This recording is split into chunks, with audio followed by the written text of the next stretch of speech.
Assalamualaikum. Today I am going to discuss about Kullate.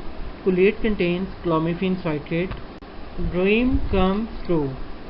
Pakistan में mostly 22% couples जो हैं वो इनफर्टिलिटी का शिकार हैं. कोई भी न्यूली मैरिड कपल जो है उनकी फर्स्ट विश होती है कि वो पेरेंट्स बने. तो कुलेट का क्या रोल है फॉर इनफर्टिलिटी वो मैं आपको बताता हूँ. इनफर्टिलिटी टू टाइप्स की है, मेल इनफर्टिलिटी और फीमेल इनफर्टिलिटी.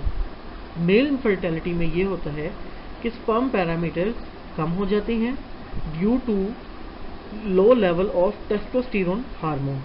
और फीमेल्स में जो इनफर्टिलिटी की मेन वजह है वो ये है कि इनमें ओव्यूलेशन इंडक्शन नहीं होती.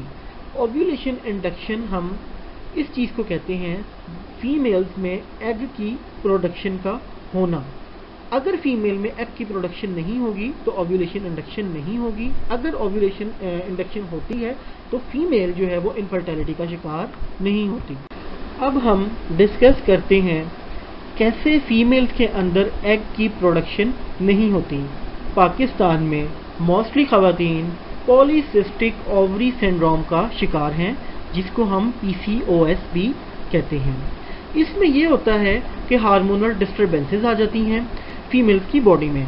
जब हार्मोनल डिस्टर्बेंसेस आती हैं उसके नतीजे में क्या होता है, हार्मोन्स का जो लेवल होता है वो डिस्टर्ब हो जाता है. एक हार्मोन जिसको हम एस्ट्रोजन हार्मोन कहते हैं ये फीमेल में एग की प्रोडक्शन में अहम किरदार अदा करता है. अगर फीमेल्स में एस्ट्रोजन हार्मोन का लेवल ज़्यादा हो जाएगा तो हाइपोथैलेमस और पिट्यूटरी ग्लैंड को जो कि हमारे ब्रेन में मौजूद होते हैं एक नेगेटिव फीडबैक जाएगा. उस नेगेटिव फीडबैक के नतीजे में लो गोनेडोट्रोफिन रिलीजिंग हार्मोन रिलीज होंगे और लो फॉलिकल स्टिमुलेटिंग हार्मोन रिलीज होंगे और जिसकी वजह से क्या होगा, फॉलिकल्स डेवलप नहीं होंगे, एग की प्रोडक्शन नहीं होगी और फीमेल जो है वो इनफर्टिलिटी का शिकार हो जाएगी. अब हम डिस्कस करते हैं कैसे क्लोमिफेन साइट्रेट ओव्यूलेशन इंडक्शन में हेल्प आउट करती है. तो क्लोमिफेन साइट्रेट जो है वो एस्ट्रोजन रिसेप्टर के साथ जाके बाइंड कर लेती है जिसके नतीजे में नेगेटिव फीडबैक हाइपोथैलेमस और पिट्यूटरी ग्लैंड को जो मिल रहा था वो ब्रेक हो जाता है और उसकी ब्रेकेज के नतीजे में इंक्रीज अमाउंट में गोनेडोट्रोफिन रिलीजिंग हार्मोन रिलीज होते हैं और फॉलिकल स्टिमुलेटिंग हार्मोन रिलीज होते हैं और फॉलिकल्स डेवलप होते हैं और एग की प्रोडक्शन होती है, ओव्यूलेशन इंडक्शन हो जाती है. अब हम डिस्कस करते हैं कि क्लोमिफेन साइट्रेट्स को किन इंडिकेशन में दे सकते हैं, हमारी कुलेट किन इंडिकेशन में दी जा सकती है.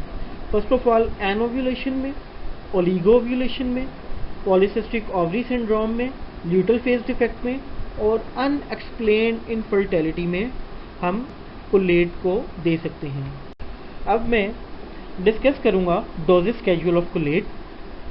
इससे पहले मैं आपको एक इन्फॉर्मेशन देना चाहता हूं, वो ये है कि कुलेट ड्यूरिंग मेंस्ट्रुअल साइकिल फीमेल ने यूज़ करनी है और 1 ओवरी 1 मंथ में 1 एग रिलीज करती है. अब हम इसकी डोजेज के ऊपर आते हैं. ड्यूरिंग मेंस्ट्रुअल साइकिल कुलेट को लेना है. 5th day of menstrual cycle एक फीमेल 1 टैबलेट इसको लेना स्टार्ट करेगी और 5 डेज तक कंटिन्यू रखेगी.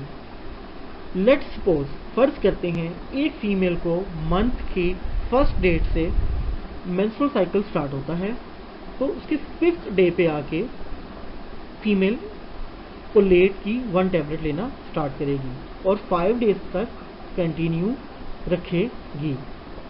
और मेल्स में जो इसकी डोजेज है वो हाफ टैबलेट है फॉर 25 डेज एवरी मंथ और 5 डेज या रिलैक्सेशन रखनी है टैबलेट में लेने में. इसके बाद लेट्स सपोज हम फीमेल की बात करते हैं. फीमेल्स में एग की प्रोडक्शन जो है नहीं होती फर्स्ट मंथ में, देन सेकंड मंथ में डोज को डबल कर देंगे, थर्ड मंथ में डोज को ट्रिपल भी कर देंगे. और लेट्स सपोज ओव्यूलेशन इंडक्शन तो हो जाती है मगर प्रेगनेंसी नहीं होती देन 6 मंथ तक हम इसको कंटिन्यू रख सकते हैं। 6 मंथ के बाद हम इसको इस ट्रीटमेंट को रोक देंगे, क्योंकि आफ्टर 6 मंथ फीमेल की बॉडी में रेजिस्टेंस डेवलप हो जाएगी। और मेल्स में मैं दोबारा रिपीट कर देता हूँ, जो इसकी डोजेज है वो हाफ टैबलेट है फॉर 25 डेज, फिर 5 डेज का रेस्ट है। और मेल्स में ये टेस्टोस्टेरोन हार्मोन्स को बढ़ाती है, जिसके नतीजे में स्पर्म पैरामीटर्स भी ज़्यादा हो जाती हैं और मेल्स भी जो है वो इनफर्टिलिटी का जो शिकार होते हैं उनकी ये प्रॉब्लम्स भी कवर हो जाती है। और इसका जो टाइम पीरियड है मेल्स में वो 6 to 9 मंथ है। अब हम डिस्कस करते हैं कोलेट के एडवांटेजेस को। तो बेटर प्रेगनेंसी आउटकम्स हैं, हायर लाइफ बर्थ्स है इन पीसीओएस पेशेंट, और क्लोमिफेन साइट्रेट का जो बेनिफिट है ये इतना एक्सपेंसिव ट्रीटमेंट नहीं है as compare to gonadotropin therapy. और आईवीएफ ट्रीटमेंट्स जो हैं वो बहुत महंगे होते हैं और हर पेशेंट भी अफोर्ड नहीं कर सकता। और क्लोमिफेन साइट्रेट का जो बेनिफिट है वो ये है कि ये फीमेल्स जिनमें ओव्यूलेशन इंडक्शन नहीं हो रही, उनमें ओव्यूलेशन इंडक्शन करवाने में अहम किरदार अदा करता है, हेल्प आउट करता है। इसके साथ साथ एन ओव्यूलेशन के जो पेशेंट्स होते हैं उसमें उनके इंट्रा यूट्राइन इंसेमिनेशन ट्रीटमेंट्स जो होते हैं उसके साथ भी क्लोमिफेन साइट्रेट को दिया जा सकता है। और इसका जो बेनिफिट है वो ये है कि ये मोस्ट इकोनॉमिकल प्राइस में मौजूद है, 12 रुपीज़ पर टैबलेट।